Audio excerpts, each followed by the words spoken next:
जवाब नहीं होता। अध्यक्ष महोदय, मैं आपकी अनुमति से नियम 50 प्रस्ताव के माध्यम से सही होगा।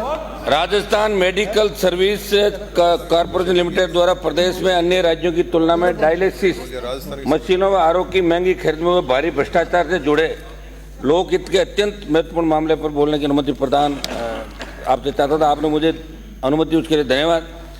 अध्यक्ष महोदय, आचार संहिता के अंदर जब पूर्ववर्ती सरकार चुनाव की घोषणा हो गई थी, आचार संहिता के अंदर Rajasthan medical services corporation limited द्वारा 182 सीएससी सहित जिला अस्पतालों में आरओ सहित 2 डायलिसिस मशीनों को खरीदने जो बिड वैल्यू 17.25 लाख रुपए रखी गई, जो कर्नाटक, गुजरात, महाराष्ट्र सहित अन्य राज्यों की तुलना में 2 लाख रुपए से लेकर 6 लाख रुपए तक ज़्यादा थी। अध्यक्ष महोदय, खास बात यह कि प्रधानमंत्री डायलिसिस योजना में वही मशीन है जिनकी कंपनी मॉडल और 3 साल मेंटेनेंस वाली है, जिन्हें हमारे पड़ोसी राज्यों ने खरीदा है, लेकिन उनकी कीमत 6 से 10 लाख रुपए तक कम थी। अध्यक्ष महोदय, अधिकारियों ने आचार संहिता में तत्काल इलाज देने के नाम पर ये करतूत करके कार्यादेश भी दे दिया, लेकिन 2 महीने में 180 स्वास्थ्य संस्थानों के स्थान पर केवल 82 सामुदायिक स्वास्थ्य केंद्र पर पहुंची, जहां ट्रेंड स्टाफ भी नहीं और ताले के अंदर मशीन पड़ी। अध्यक्ष महोदय, इस पूरे मामले के अंदर मैं आप की तरफ और सरकार का ध्यान आकर्षित कर रहा हूँ। मंत्री जी यहीं बैठे हैं। पहला मेरा सवाल है, अन्य राज्यों की तुलना में 10 से 15 करोड़ रुपए अधिक चुकाकर मशीनों की खरीद क्यों की गई? अचानक आपको कैसे याद आ गया कि आचार संहिता लगने वाली, हमें आवश्यकता है डायलिसिस मशीन की? सेकेंड, टेंडर शर्त के मुताबिक बीडर व मूल निर्माता को 3 साल अलग अलग 10% सप्लाई का अनुभव होना जरूरी था, लेकिन जिम्मेदारों ने ऐसी सिंगल फर्म का चयन किया जो शर्त को पूरा नहीं करती। मशीन का ऑथराइजेशन मैन्युफैक्चर का होना चाहिए, लेकिन जिस फर्म का चयन किया गया उनसे निप्रो मेडिकल जापान का ऑथराइजेशन लगा दिया। अध्यक्ष महोदय, मेरा निवेदन है कि आप स्वास्थ्य मंत्री जी को निर्देशित करें। गंभीर मामला है जिसमें मरीजों को तत्काल इलाज के नाम पर जो खरीद की भारी भ्रष्टाचार की बू आ रही है। पूर्ववर्ती जो कांग्रेस की सरकार थी, उसके स्वास्थ्य मंत्री थे, वो इस बात को लेकर ये कह रहे कि मेरे तो साइन ही नहीं है, सिग्नेचर नहीं फाइल के अंदर, जबकि मेरे पास वो कागज है, उस फाइल पे सिग्नेचर उनके। और 1 मिनट, उन्होंने आनंद फानन के अंदर ये मामला दिया। मेरी मांग है कि तमाम मामले को भ्रष्टाचार निरोधक ब्यूरो से आप जांच कराएं, क्योंकि आपने पहले चुनाव से पहले कहा था कि जहां भी भ्रष्टाचार पकड़ में आएगा हम उनको छोड़ेंगे नहीं।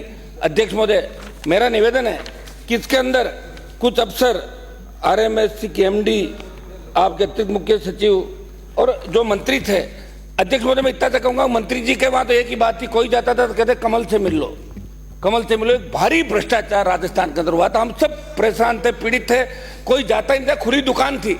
मेरा निवेदन है अध्यक्ष महोदय, इस मामले में आप जवाब दिलाएं। इतना भारी भ्रष्टाचार वार सामने दिख रहा है, करोड़ों रुपए का भ्रष्टाचार, इस मामले को आप ACB को दिलवाएं। मेरा निवेदन है अध्यक्ष महोदय कि इस मामले में सरकार से जवाब दिलाएं। मंत्री जी मेरा आग्रह है अध्यक्ष महोदय, आप फरमाएं मंत्री जी को जवाब दे। साहब गंभीर मामला है, आप मामला इतना गंभीर है कि प्रूड मामला है, सब प्रूड है, ये मामला प्रूड है। मंत्री देना चाह रहे हैं क्या? माननीय अध्यक्ष मंत्री महोदय, देना चाहे तो दे सकता है। माननीय अध्यक्ष महोदय, नाम लिया गया, वो पहले एक्सपंज कराएं, उसके बाद में बात करें। सदस्य जो नहीं है उसका नाम एक्सपंज किया जाए। हाँ, बैठिए। माननीय अध्यक्ष महोदय, बैठिए, प्रसादी मीणा। बैठिए माननीय सदस्य। माननीय अध्यक्ष महोदय, कल ही एक प्रमुख जो समाचार पत्र में मैंने भी पढ़ा था, जो मेरे सामने है, और ये समाचार पत्र के जैसे ही मैंने पढ़ा, मैंने 4 बजे मीटिंग बुलाई, सब फाइलें बनाई, और ये जो समाचार पत्र है, आप बैठे, आप उत्तर सुनिए, उत्तर तो सुनो। उत्तर समाचार पत्रों से नहीं चलता है, समाचार पत्रों से सदन नहीं चलता है। आपको बोलने की अनुमति आप दिखा रहे हैं, आपको अनुमति नहीं है, समाचार पत्रों से जवाब दिए। बैठिए, कहाँ भी बैठिए, किसी को अनुमति नहीं है, सिवाय मंत्री जी के अलावा कोई नहीं बोलेगा। आप बैठिए, हो जाता है बिना कोई कारण के, वो मेरा बिना कोई उचित कारण के। आप बैठिए, माननीय संसदीय मंत्री, आप बोलिए। इस समाचार पत्र ने अध्यक्ष महोदय रिपोर्ट किया मंत्री जी को कि उन्होंने फाइल पे साइन ही नहीं किया था, जबकि इनके समय जब इनकी सरकार थी और मैंने फाइल पे देखा मंत्री जी के सिग्नेचर्स थे। ठीक है, अब ये समाचार पत्र उनका इंटरव्यू हुआ, एक्चुअल में क्या माननीय बात हुई है सदस्य। मेरे को मालूम नहीं, लेकिन इसकी पूर्ण हम जांच करेंगे, इस पे पूरी जांच करेंगे। ये पूरा जो मामला आया है ये जो कांग्रेस सरकार का है। धन्यवाद। तो ये जांच किससे कराओगे सर, ये तो बताओ। सदन की किससे मेज कराओगे? पर एसीबी से बैठिए। कराओ। माननीय सदस्य इसमें एसीबी से बता दिया, बैठिए। एसीबी को देंगे अगर जो एसीबी को, हाँ ठीक है। माननीय सदस्य, सदन की मेज पर रखे जाने वाले पत्र